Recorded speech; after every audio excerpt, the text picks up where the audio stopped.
Good morning, little chef. Welcome to day 30 of being a chef on a yacht.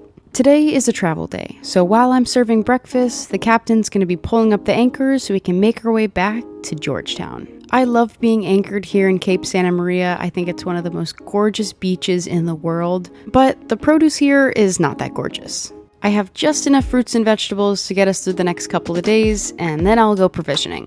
One of the dishes that I'm making for breakfast is an acai bowl, so I'm chopping up a whole bunch of different types of fruit. I like to have breakfast served and the galley cleaned up before we get underway. Not only is it difficult to clean while the boat's moving, but I like to help out the crew on the outside of the boat. Yesterday, I prepared some Mediterranean stuffed peppers, so I'm just going to pop those in the oven to warm them through and serve that with a Greek salad. We came back to Georgetown because the owners of the yacht are going to be heading to the airport tomorrow and flying back to Miami.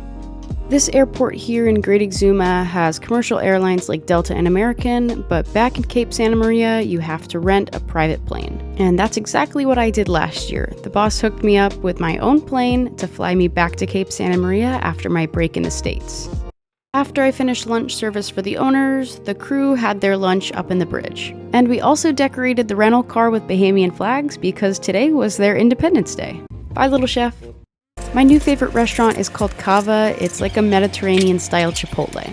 So I'm loosely basing this dish off of that restaurant. I'm going with a honey harissa marinade, so I'll throw in all of my spices and herbs and let that sit for a couple of hours.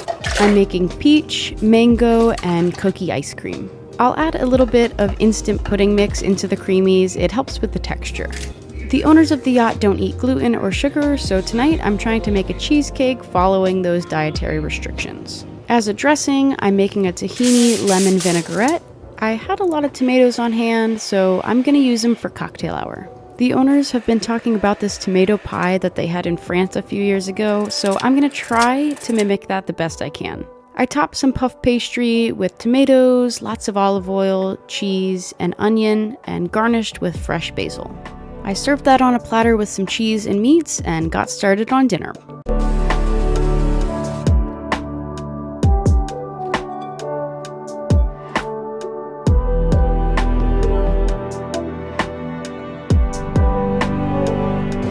Thank you, Brian. Thank you for being so patient. Here you go. What is that? I went up to the upper deck to enjoy the sunset, and I started hearing some drum noises.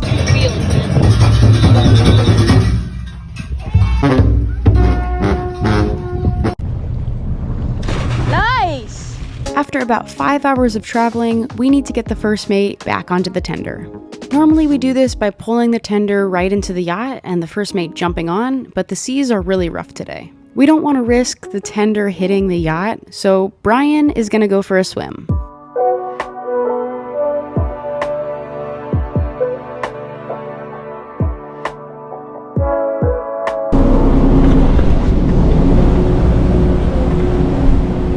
Do it. Gotta get on the board and start rolling. Son?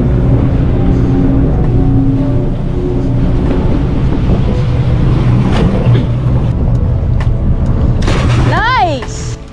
Brian thankfully made it to the tender without getting eaten by a shark. He'll unhook and he'll follow us and drive the tender into the marina. He's unlatched. Let it go.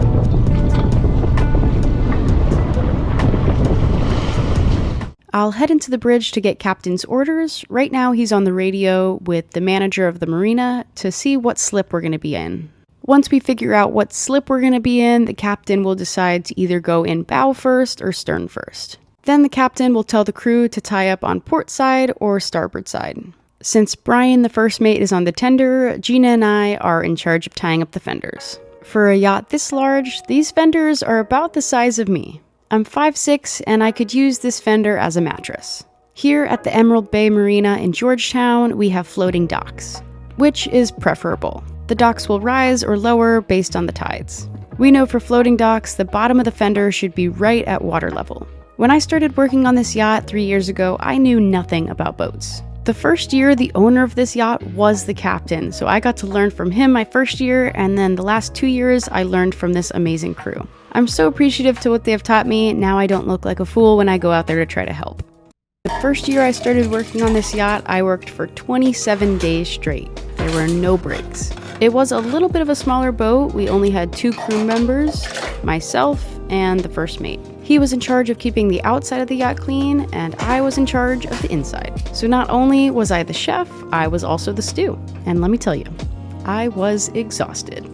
The owners are flying out, which means the crew has a couple days off. I still cook most of the meals for the crew, but the captain takes us out for dinner so I can have some time off. I'm really excited to just get into my bathing suit, maybe pull down the stand-up paddle boards, or tan a bit on the upper deck. Yes, the crew does have a couple of days off, but I still need to prep for the next set of guests coming in a couple of days. I'm making peach, mango, and cookie ice cream. I'll add a little bit of instant pudding mix into the creamies. It helps with the texture. I'll blend these up, pop them in the freezer, and they'll be ready to go when our guests get here. Bye, little chef. I went up to the upper deck to enjoy the sunset, and I started hearing some drum noises. That means the party is beginning. So the crew went on a mission to find the junk canoe. Went in on 2 wheels. Alright, come on. Get up. Go.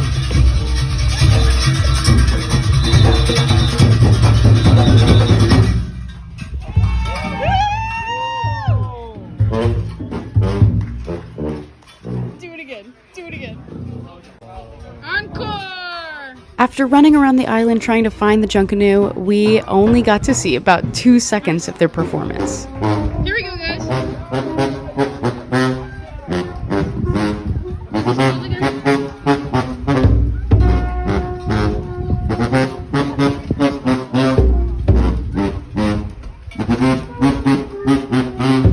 I work as a chef on a yacht, and the owners of this yacht don't eat sugar or gluten. And if you know me, I don't like baking. So imagine how hard it is to bake with these restrictions. Mama didn't raise no quitter, so we were making a cheesecake with no gluten and no sugar.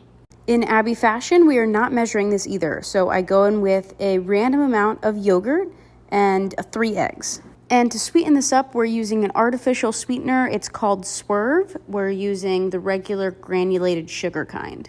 They also have a brown sugar and powdered sugar version. I've tried all 3 of these, and it makes my mouth turn cold. So if any scientist would like to tell me what's wrong with me, I'd greatly appreciate that. And lastly, to keep this thing all together, we're using tapioca flour. This is the same stuff that they make tapioca pearls with, you know, the stuff that's in the bottom of your boba tea. It's got a funky, gummy texture, so I'm interested to see how this turns out. It did not turn out good. Bye, little chef.